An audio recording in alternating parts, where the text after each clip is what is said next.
Hello friends, उम्मीद आप सब बहुत अच्छे होंगे, बहुत मस्त होंगे और इस क्लास को आप पिछली क्लास लेने के बाद आए होंगे, तभी आपको ये क्लास समझ में आएगी, है ना। और पिछली क्लास में हम आरबीआई के कार्य पढ़ रहे थे। हमने 9 कार्य जाने थे। लास्ट में हमने जाना था कि आरबीआई आरबीआई साख नियंत्रण का कार्य करता है, ना कि साख सृजन का।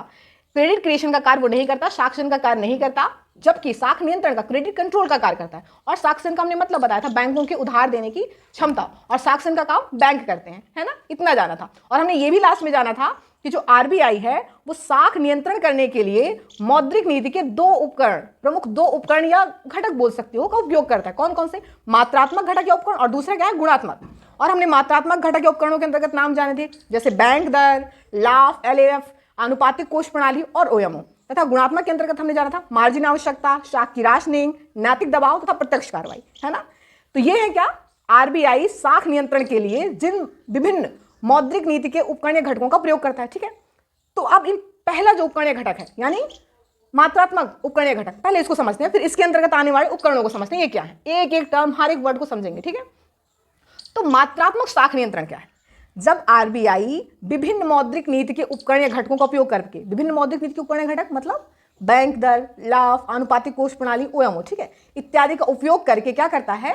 बाजार में तरलता को नियंत्रित करने का प्रयास करता है। जब आरबीआई विभिन्न मौद्रिक नीति के उपकरणों का उपयोग करके बाजार में तरलता को नियंत्रित करने का प्रयास करता है। नियंत्रित करने का प्रयास मतलब कम या ज्यादा करने का प्रयास। अब कम या ज्यादा करने का प्रयास मतलब अगर उच्च मुद्रास्फीति है तो उसको कम करेगा, और अगर सुस्ती या मंदी की स्थिति है तो तरलता को लागे, यानी समृद्धि दर को बढ़ाने का प्रयास करता है, ठीक है। तो ये है हमारा मात्रात्मक साख नियंत्रण। और मात्रात्मक साख नियंत्रण के अंतर्गत जो विभिन्न उपकरण हैं उनको अब समझते हैं। जैसा पहले है बैंक दर। तो बैंक दर क्या है? जब आरबीआई बैंकों को दीर्घकालिक उधार देता है, और यह उधार वो जिस दर में देता है, जिस ब्याज दर में देता है, उसको बोलते हैं बैंक दर। दीर्घकालिक का मतलब 91 दिन से अधिक का। दीर्घकालिक मतलब 91 दिन, 91 डेज से अधिक का जो उधार होता है उसको दीर्घकालिक उधार बोलते हैं, ठीक है। तो जब आरबीआई बैंकों को दीर्घकालिक उधार देता है और यह उधार वो जिस दर में देता है तो उसको बोलते हैं बैंक दर। अगर आरबीआई बैंकों को अल्पकालिक उधार देता है तो उसको बोलते हैं रेपो दर। ये रेपो दर की टेक्निकली परिभाषा नहीं, लेकिन नॉर्मल अभी समझने को समझ लीजिए कि रेपो दर वो दर होता है जिस पे आरबीआई बैंकों को अल्पकालिक उधार देता है, ठीक है। आरबीआई बैंकों को अल्पकालिक उधार देता है जिस दर में, वो उसका रेपो दर होता है, और जिस दर में आरबीआई बैंकों को दीर्घकालिक उधार देता है वो उसका बैंक दर होता है, ठीक है। तो वर्तमान में जो रेपो दर है वो 5.50 है, तथा जो बैंक दर है वो कितनी है? 5.75%। हमेशा याद रखना, जो बैंक है उसका जो बैंक दर होती है वो हमेशा रेपो दर से क्या होती है? अधिक होती है। बैंक दर रेपो दर से अधिक होती है। अब एक कंडीशन लीजिए, अगर आरबीआई अपने बैंक दर में वृद्धि कर देता है, बैंक दर में वृद्धि करता है तो क्या होगा? आरबीआई ने अपने बैंक दर में वृद्धि कर दी तो तरलता में कमी आएगी। तरलता में कमी क्यों आई? अरे भाई, जैसे सपोज मैं बैंक हूं, ठीक है, अगर आप जो मुझसे उधार लोगे तो मैं आपसे अधिक ब्याज वसूलूंगी। मैं 5% लेती थी आपसे ब्याज, अब मैंने बोल दिया नहीं, मैंने बढ़ा दिया, अब मैं 10% लूंगी, तो आप मुझसे ब्याज लेंगे? मुझसे उधार लेने आएंगे? नहीं आएंगे लेने। अगर बैंक, यानी आप मुझसे उधार लेने नहीं आओगे, सपोज मैं आरबीआई हूं, आप बैंक हैं, आप मुझसे उधार लेने नहीं आएंगे तो बाजार में तरलता कैसे आएगी? तरलता नहीं आएगी तो मंदी की स्थिति नहीं आ जाएगी, है ना। तो इसीलिए, और अगर तरलता बहुत ज्यादा है, तरलता बहुत ज्यादा है तो क्या करूंगी? मैं अपने जो ब्याज दरों में बढ़ा दूंगी उनको, ताकि आप मुझसे उधार ना ले ज्यादा। उधार नहीं लेंगे तो आप भी उधार नहीं देंगे, उधार नहीं देंगे तो तरलता नियंत्रित रहेगी। और अगर तरलता बहुत ज्यादा है तो मैं क्या करूंगी? मैं अपने जो आप मुझे जो जमा करोगे उस जमा में मैं क्या करूंगी? उसमें बढ़ोतरी कर दूंगी।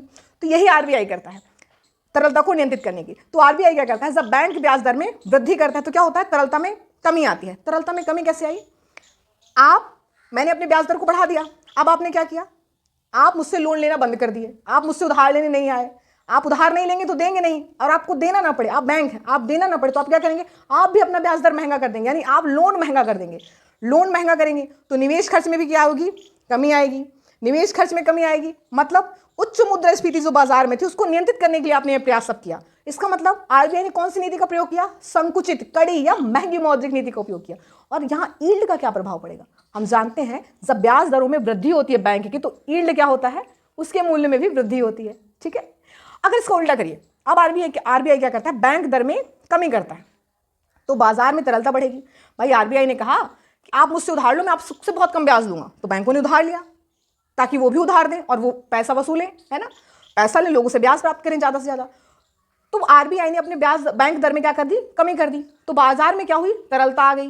तरलता आई मतलब उन्होंने अपने उधार के ब्याज दरों में क्या कर दी, कमी कर दी, यानी लोन को सस्ता कर दिया। तो निवेश खर्च बढ़ गया, निवेश खर्च बढ़ा, लोन सस्ता हुआ, बाजार में तरलता आई। इसका मतलब आरबीआई ने कौन सी मौद्रिक नीति का प्रयोग किया, विस्तारित, सस्ती, जिसे सॉफ्ट बोलते हैं, एक्सपेंशनरी, ठीक है, इस मौद्रिक नीति का उपयोग किया।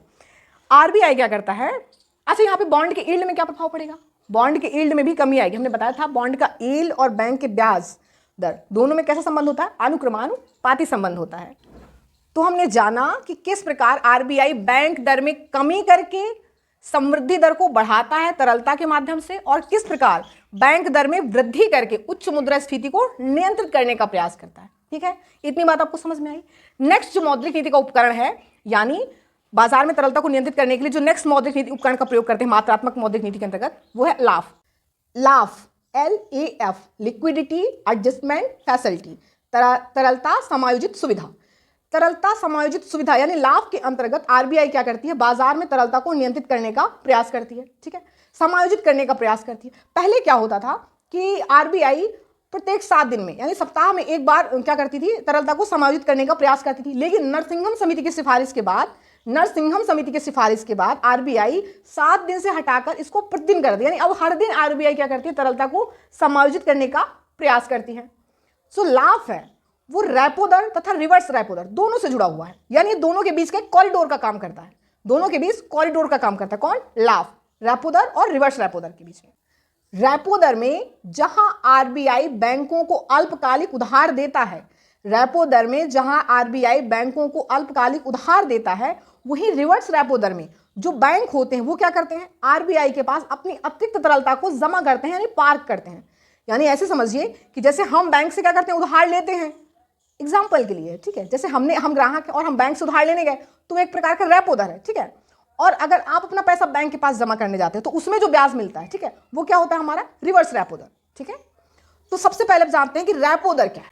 रेपो दर रीपर्चेज ऑप्शन शब्द से बना है। राइट डाउन करिए आप, रीपर्चेज ऑप्शन।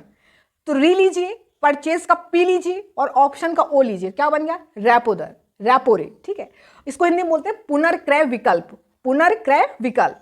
तो रेपो दर रीपर्चेज ऑप्शन शब्द से बना है, जिसका मतलब होता है पुनर्क्रय विकल्प। पुनर्क्रय विकल्प का क्या मतलब है, होता क्या है कि जो बैंक होते हैं वो जब आरबीआई से उधार लेने जाते हैं अल्पकालिक, ठीक है, तो उनको क्या होता है, उनको प्रतिभूति गिरवी रखनी होती है, सिक्योरिटी देनी होती है। ठीक है, तो जब बैंक आरबीआई के पास सिक्योरिटी रखते हैं और इस गारंटी के साथ रखते हैं कि वो एक निश्चित समयावधि यानी परिपक्वता पीरियड के बाद वो उसको पुनः खरीद लेंगे या ले लेंगे, अपना वापस अपनी गिरवी को ले लेंगे। ठीक है, तो इसी को बोलते हैं पुनर्क्रय विकल्प। आप ऐसे समझिए कि जैसे आपको उधार चाहिए, आप सुनार के पास गए, ठीक है, आप स्वर्णकार के पास गए और आपने सपोज अपनी कोई सामान गिरवी रख दी, कोई भी सोने चांदी हीरे का कोई भी आपने ज्वेलरी गिरवी रखी। ठीक है, सपोज आपने कोई चेन रखी, ठीक है, मैं उसकी डिजिट कम ले रही हूँ, सपोज आपकी उस चेन का मूल्य था 100 रुपये, ठीक है, या 110 रुपये मान लीजिए। अब सुनार क्या करेगा, स्वर्णकार क्या करेगा, आपकी चैन का मूल्य 110 रुपये था, तो क्या आपको 110 रुपये दे देगा, नहीं, वो कितना देगा, आपने जिस मूल्य का सामान उसके पास गिरवी रखा उससे कम कीमत आपको देता है ना। क्यों, इसी को बोलते हैं बट्टा काटना, इसी को बोलते हैं बट्टा। और आप इस गारंटी के साथ अपना सामान रख के जाते हैं, इस वादे के साथ कि आप एक निश्चित समय अवधि के बाद अपना सामान वापस ले जाएंगे और पैसा चुका देंगे। ठीक है, तो सपोज आपने 110 रुपए का सामान स्वर्णकार के पास रखा, अब जब आप स्वर्णकार ने आपको 100 रुपए दिए उधार, तो जब आप अपना सामान लेने जाएंगे तो आपको कितना पैसा देना होगा, 100 रुपए नहीं, आप उसको 110 रुपए देंगे। कितना देंगे, 110 रुपए, यानी जो 10 रुपए आपने एक्स्ट्रा दिए वही क्या है, बट्टा। तो बैंक भी क्या करते हैं, रेपो दर में बैंक क्या करते हैं, हमेशा अधिक मूल्य में प्रतिभूति को गिरवी रखते हैं। क्यों, क्योंकि आरबीआई उस पर बट्टा काटता है, और आरबीआई बैंकों को जो उधार देता है और उधार पे जो बट्टा काटता है ना, ये जो बट्टा दर है यही हमारा रेपो दर है। जिस दर पर आरबीआई प्रतिभूति पर बट्टा करता है उसे ही रेपो दर कहते हैं, यानी रेपो दर एक प्रकार का क्या है, बट्टा दर है। आप समझ गए, आरबीआई के पास अगर बैंक उधार लेने जाएंगे तो बैंक को अगर सपोज बैंक ने 105 रुपए की सिक्योरिटी दी तो आरबीआई उसको 100 रुपए देगा, 5 रुपए रख लेगा एक्स्ट्रा। ये जो 5 रुपए उसने रख लिए ये उसका क्या है, बट्टा। लेकिन अगर बैंक अपनी सिक्योरिटी वापस चाहते हैं तो उनको 105 रुपए देना होगा। ठीक है, 5 रुपए जो एक्स्ट्रा दिए ये उसका बट्टा, ये पहले से निश्चित हो जाता है कि भाई इतना कटेगा। ठीक है, तो आरबीआई बैंकों को जब बट्टा दर पे उधार देता है अल्पकालिक, तो इसको बोलते हैं रेपो दर। तो रेपो दर एक प्रकार का बट्टा दर होता है, ठीक है, अल्पकालिक। तो ओवरऑल इसका ये मतलब है कि रेपो दर वह दर होता है जिस पर आरबीआई बैंकों को अल्पकालिक उधार देता है। आरबीआई बैंकों को अल्पकालिक उधार देता है। रेपो दर भी दो प्रकार का होता है, एक ओवर द नाइट रेपो, ये एक दिन के लिए होता है, तथा एक से अधिक दिन यानी 7 से 91 दिन के लिए अगर उधार लेना होता है तो उसको बोलते हैं टर्म रेपो। क्या बोलते हैं? Term repo. रेपो दर को नीतिगत दर भी कहते हैं, पॉलिसी रेट भी कहते हैं, याद रखना आप। वर्तमान में जो रेपो दर हमने बताया था 5.5%। अच्छा, अब कंडीशंस लीजिए। हमने बोला कि जो लाभ है इसके माध्यम से जो आरबीआई क्या करती है, इन उपकरणों के माध्यम से तरलता को समायोजित करने का प्रयास करती है। तो रेपो और रिवर्स रेपो है ना। तो रेपो को हमने पढ़ा, तो रेपो दर में अगर वृद्धि कर दे आरबीआई तो क्या हो? वही कंडीशन जो बैंक दर में हुई थी, यानी रेपो दर में वृद्धि मतलब तरलता में कमी। तरलता में कमी यानी बैंकों के उधार में भी वृद्धि हो गई, उधार के ब्याज में वृद्धि। उधार के ब्याज में वृद्धि मतलब लोन में वृद्धि, यानी निवेश खर्च में कमी आ गई। निवेश खर्च कम होगा, क्यों? क्योंकि लोगों के पास पैसा नहीं तो निवेश क्या करेंगे। दूसरा, अगर हम यील्ड के सापेक्ष देखें तो हमने बोला कि जब भी ब्याज दर बढ़ता है तो यील्ड में भी वृद्धि होती है, तो अनुक्रमानुपाती संबंध है। तो इससे क्या पता चला? आरबीआई कौन सी नीति का प्रयोग कर रही है? महंगी, कड़ी या संकुचित मौद्रिक नीति का प्रयोग कर रही है, कंट्रक्शनरी, ठीक है। अगर हम रेपो दर में कमी करते हैं तो क्या होगा? बाजार में तरलता बढ़ेगी। अब ये क्यों कर रहे हैं हम? सुस्ती और मंदी की स्थिति को हटाने के लिए, यानी समृद्धि दर लाने के लिए।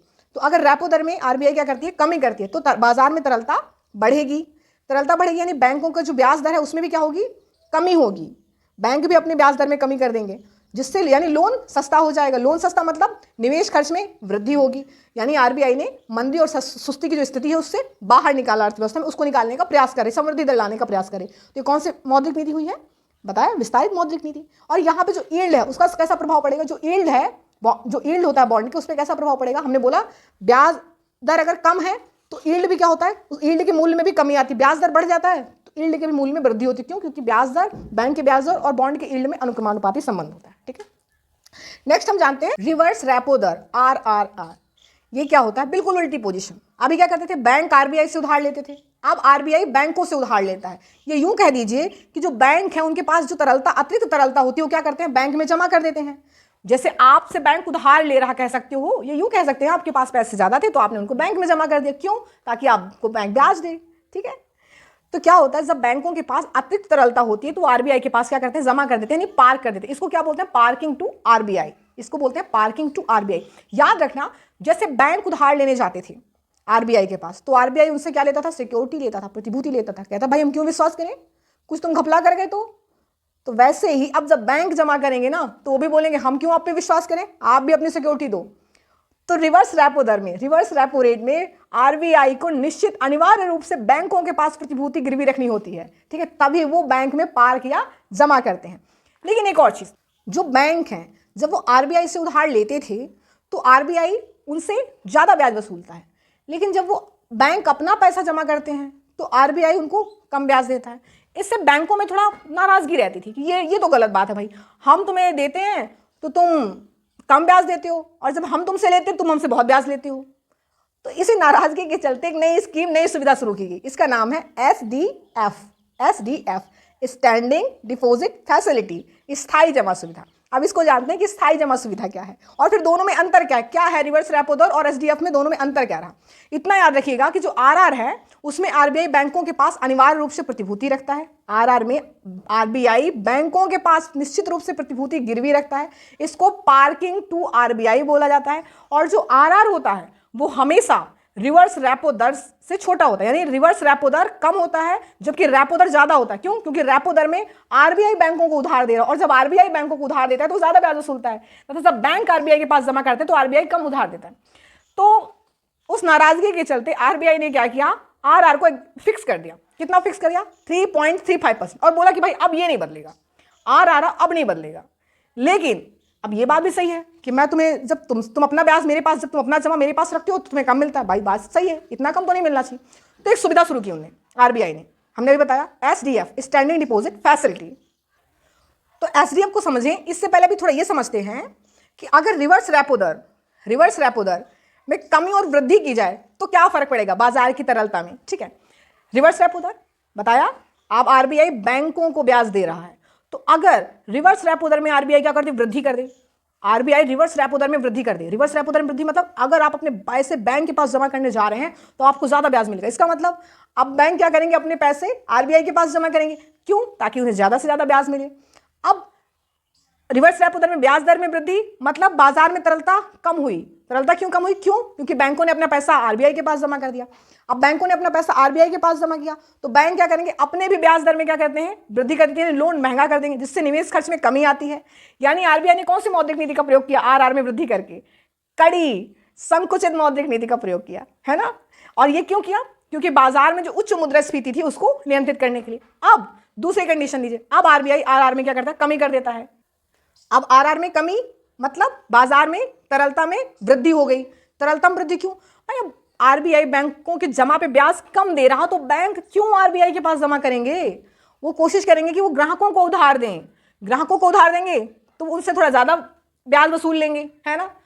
तो अगर ब्याज दर में आरबीआई ने आरआर दर में कमी की तो मार्केट में तरलता बढ़ेगी। क्यों? क्योंकि बैंकों ने अपना पैसा आरबीआई के पास पार्क नहीं किया और उन्होंने क्या किया, अपने ब्याज दर में कमी कर दी। क्यों? ताकि लोन सस्ता हो जाए। लोन सस्ता होगा तो लोग खरीदेंगे और इससे क्या होगा, निवेश खर्च में वृद्धि हो जाती है। और ये आरबीआई ने क्यों किया?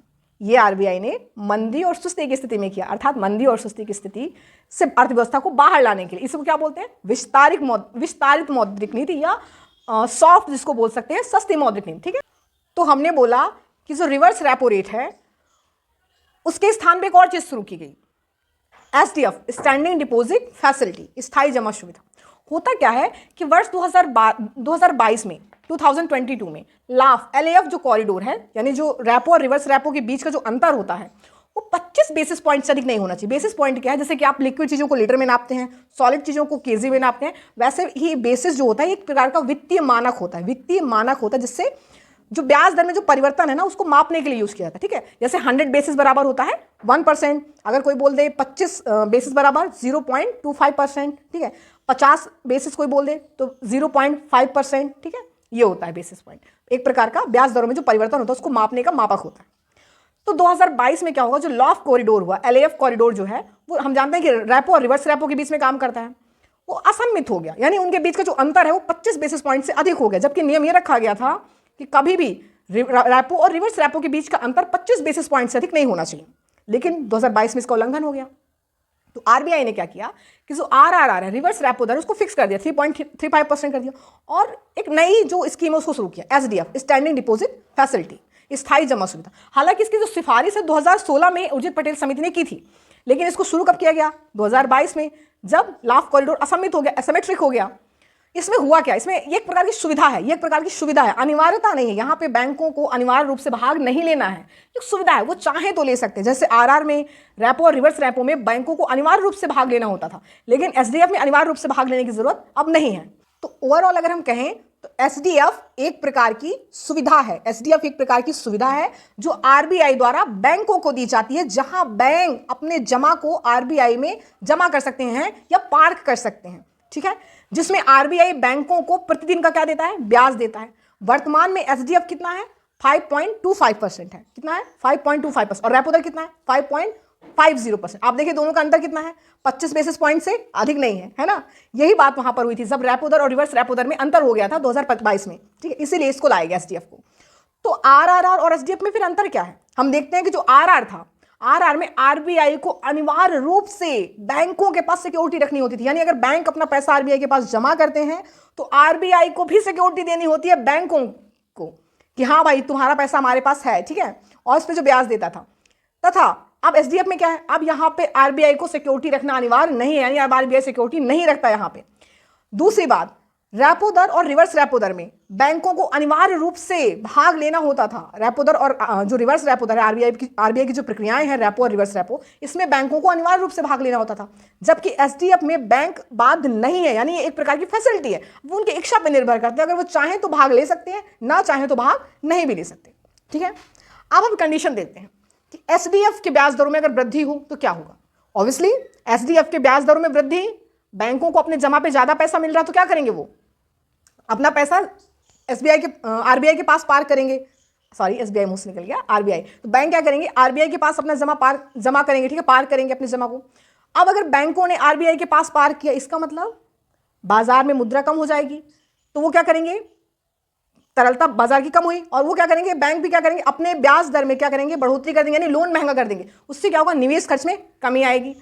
और हम जानते हैं जब ब्याज दर बढ़ता है किसी बैंक की, किसी भी कोई भी ब्याज दर बढ़ता है तो हमारे यील्ड पे कैसा प्रभाव पड़ता है, यील्ड भी हमारा बढ़ता है। और ये कौन सी मौद्रिक नीति का प्रयोग कर रहा है आरबीआई, कड़ी या संकुचित मौद्रिक नीति का यहाँ पर प्रयोग कर रहा है। अब अगर आरबीआई को बाजार में तरलता लाना होगा तो क्या करेगा, एसडीएफ के दरों में क्या कर देगा, कमी कर देगा। तो अब क्या करेंगे, बैंक आरबीआई के पास क्यों जमा करेंगे, नहीं जमा करेंगे, बल्कि वो अपना लोन सस्ता कर देंगे, तो लोग उधार लेंगे बैंकों से, ठीक है, उनकी साक्षी क्षमता बढ़ जाएगी।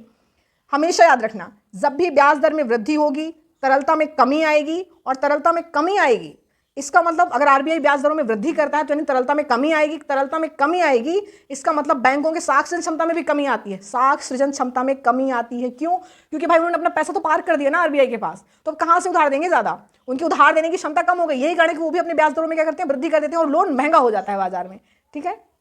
तो हमने देखा कि अगर एसडीएफ में कमी करता है, एसडीएफ के ब्याज दरों में कमी करता है तो किस प्रकार तरलता में क्या होती है, वृद्धि होती है, और अर्थव्यवस्था अगर मंदी और सुस्ती की स्थिति में है तो उससे बाहर आती है, समृद्धि दर में वृद्धि होती है। तो यहां तक में जो सबसे इंपॉर्टेंट दो चीजें हमने देखी वो ये थी कि दीर्घकालिक उधार में आरबीआई बैंकों पे जो ब्याज दर लगाता है उसको बैंक दर बोलते हैं, तथा अल्पकालिक उधार में आरबीआई बैंकों पर जो ब्याज दर आरोपित करता है उसको रेपो दर बोलते हैं, ठीक है। इनको डिटेल में जाना, इनके कम ज्यादा होने से क्या प्रभाव पड़ता है।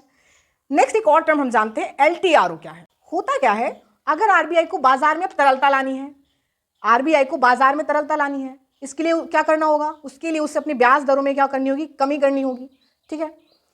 रेपो दर कम करना होगा, बैंक दर कम करना होगा। लेकिन जो रेपो दर होता है वो अल्पकालिक उधार के लिए होता है, यानी अल्पकालिक जब आरबीआई उधार देता है। लेकिन और हमने देखा, ये भी देखा कि चाहे अल्पकालिक उधार हो या दीर्घकालिक उधार हो, जो बैंक होती है उनको सिक्योरिटी रखनी पड़ती है आरबीआई के पास। तो सपोज अगर बैंक के पास अल्पकालिक सिक्योरिटी नहीं है, बैंक बोले भाई पैसे तो चाहिए लेकिन हमारे पास अल्पकालिक सिक्योरिटी नहीं है, अल्पकालिक प्रतिभूति नहीं है। अब आरबीआई के पास दुविधा ये है कि उसको बाजार में तरलता लानी है और बैंकों के पास अल्पकालिक सिक्योरिटी नहीं है। तो आरबीआई ने एक सुविधा शुरू की, इसको बोलते हैं एलटीआरओ, लॉन्ग टर्म रेपो ऑपरेशन। एलटीआरओ की जो शुरुआत की गई 2020 में शुरू किया गया। इसका उद्देश्य क्या था, बाजार में तरलता को बढ़ाना, बाजार में तरलता में वृद्धि करना, बाजार की तरलता में वृद्धि करना। इसमें क्या करता है आरबीआई, जो बैंक हैं बैंकों को जो दीर्घकालिक सिक्योरिटी है बोलता है कि ठीक है तुम अपनी सिक्योरिटी दीर्घकालिक दे दो लेकिन मुझसे अल्पकालिक उधार ले लो। इसके अंतर्गत जो बैंक है वो दीर्घकालिक सिक्योरिटी यानी 1 से 3 वर्ष की सिक्योरिटी रखकर अल्पकालिक उधार ले सकते हैं, ठीक है। क्यों, क्योंकि यहां इसके माध्यम से आरबीआई बैंक में बाजार में तरलता लाने का प्रयास करती है। बाजार में तरलता आएगी मतलब बैंकों के ब्याज दर में कमी होगी, यानी लोन सस्ता होगा। और एक और चीज, लोन सस्ता मतलब बैंकों की साख सृजन क्षमता में वृद्धि हुई, इसका मतलब निवेश खर्च में भी वृद्धि होगी। निवेश खर्च में वृद्धि का मतलब एक प्रकार से अगर अर्थव्यवस्था मंदी और सुस्ती की स्थिति में है तो उससे बाहर निकलती है। तो एलटीआरओ, लॉन्ग टर्म रेपो ऑपरेशन के अंतर्गत हमने देखा कि आरबीआई कैसे बाजार में तरलता में वृद्धि करने के लिए बैंकों को दीर्घकालिक सिक्योरिटी के आधार पर अल्पकालिक उधार लेता है। लेकिन अगर एलटीआरओ के अंतर्गत आरबीआई जो उधार देता है वो एक निश्चित किसी कार्य के लिए देता है, यानी कोई लक्ष्य निर्धारित करता है कि भाई इसी पर्टिकुलर कार्य के लिए जाता है, यानी एक टारगेट लक्ष्य निर्धारित कर देता है, तो उसको बोलते हैं TLTRO, targeted long term repo operation, ठीक है। इसकी भी शुरुआत 2020 में की गई थी।